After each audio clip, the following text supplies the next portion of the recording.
Yo, bago ang lahat, after weeks ng paghihintay, mukhang malapit na talagang bumalik ang isa sa pinakadelikadong shooter sa NBA, si Stephen Curry. Pero hindi lang yan, dahil may mas malaking kwento pa. Isipin mo to, ang pagsasama ni Curry at Kristaps Porzingis sa iisang court ay mangyayari na. At kung mangyari ito, maaaring magbago ang takbo ng season ng Golden State Warriors. So guys, finally, nakita na natin si Curry na nagwa-warm up ulit matapos ang kanyang knee injury. At base sa footage, mukhang smooth pa rin ang kanyang galaw, lalo na sa shooting form niya.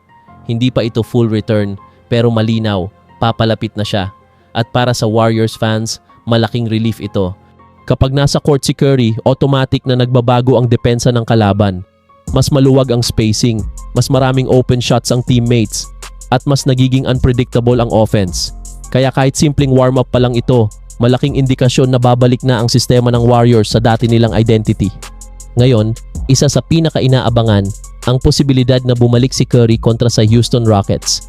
Magandang matchup ito kung sakali, young at energetic ang Rockets.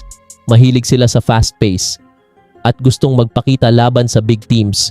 Kung dito babalik si Curry, perfect opportunity ito para unti-unti niyang mahanap ulit ang rhythm niya nang hindi agad sobrang pressure.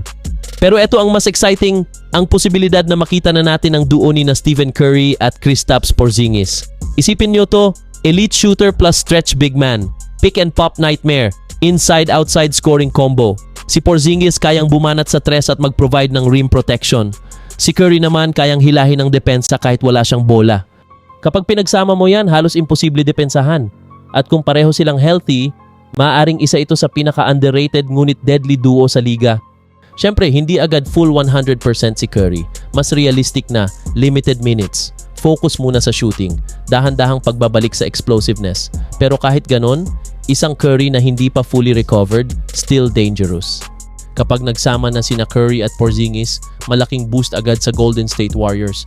Mas balanced ang offense, may inside at outside threat, at mas magiging unpredictable sila sa kalaban.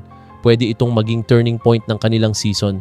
So guys, mukhang papalapit na talaga ang pagbabalik ni Stephen Curry. At kasabay nito, ang posibleng pag-usbong ng Curry-Porzingis duo kayo. Anong tingin nyo? Delikado ba tong tandem na to? Comment nyo lang sa baba.